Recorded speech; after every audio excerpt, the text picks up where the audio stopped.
A'udzu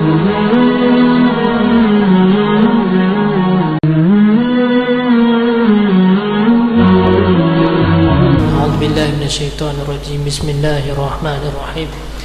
Alhamdulillahi rabbil alamin hamdan yuwafi ni'amahu wa yukafi'u masidah. Ya Rabbana lakal hamdu wa lakal syukru kama yanbaghi li jalali wajhikal karimi wa 'azimi sultanik. Allahumma salli wa sallim ala sayyidina Muhammadin salatan tunjina biha min jami'il ahwali wal afat wa tuqdi lana biha jami'al hajat wa tutahhiruna biha min jami'is sayyi'at tarfa'una biha 'indaka 'ala darajat tuballighuna biha aqsal ghayati min jami'il khairati fil hayati wa ba'dal mamat. Allahumma inna nas'aluka ridhaka wal jannata wa na'udzu bika min sakhatika wan nar. Allahumma innaka 'afuwun karimun halimun tuhibbul 'afwa fa'fu 'anna ya karim. Allahumma ighfir lana dhunubana wa liwalidayna warhamhuma kama rabbayana saghira wa limasyayikhina wa liustadina wa liman haqqun alaina wa li jami'il muslimina wal muslimat wal mu'minina wal mu'minat al ahya'i minhum wal amwat.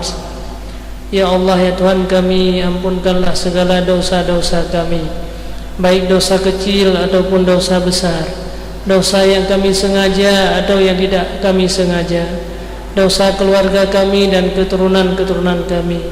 Ya Allah, jadikanlah kami termasuk ahli la ilaha illallah Muhammadur Rasulullah. Ya Allah, Engkau yang maha menyaksikan kami. Ya Allah, ampunkanlah segala dosa-dosa kami. Ya Allah, apabila ada di antara kami kesusahan dan kegundahan, mohon ya Allah Engkau selesaikan daripada persoalan kami.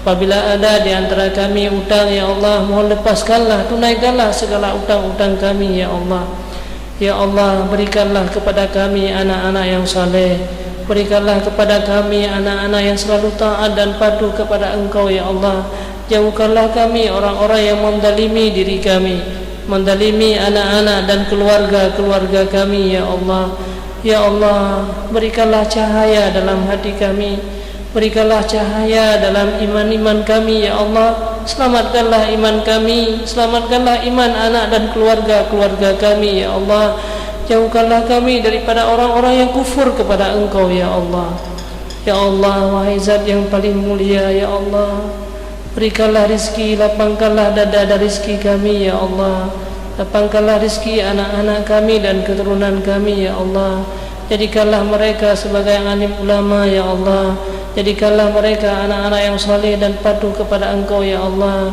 jadikanlah mereka termasuk orang-orang yang selalu ibadah dan sembahyang kepada Engkau. Ya Allah, Rabbana atina fid dunya hasanah fil akhirati hasanah wa qina adzabannar.